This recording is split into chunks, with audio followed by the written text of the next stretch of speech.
she's concerned again. Doesn't it have any impact? So you see her trying to show you the hospitals are flooded. There is no nurse.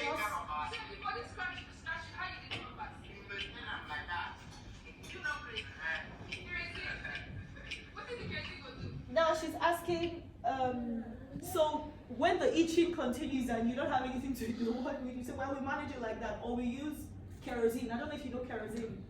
Fossil, so they rub it on their bodies. So, you know, when we talk of the impact of climate change, sometimes we think it's all numbers.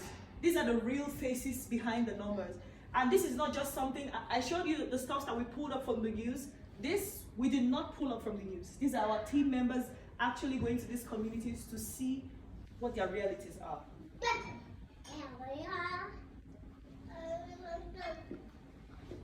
Oh, sorry. Now, you, of course, you already see this. The thing is, the problem of these children now may not necessarily be whether they have access to schools or not. Their schools are already flooded. It's whether they have food and potable water to drink to stay alive. So let's talk about the UN Convention on Climate Change. I would love to hear what your opinions are. I was able to pull up some opinions from the internet. I don't know if any of us followed it, but we saw that the UN Secretary General was proposing for a climate solidarity fund, so that such that richer nations who contribute most to climate change, gas flaring, carbon emission, will now be able to compensate third world countries who suffer most from the impact of the flood.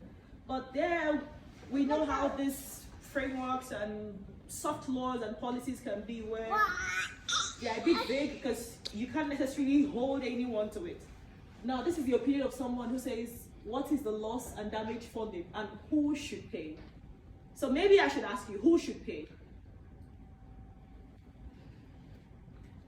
And some people think that the big climate conferences are not really working, that maybe we need to find something smaller and more tailored to something that is more, local context, that can be able to solve the problems of climate globally, instead of just having a bloated conference. So here, these people are also still highlighting this fund that's been talked about. So because there's been a lot of pressure from developing nations that we suffer most from the impacts of climate change, yet we contribute least.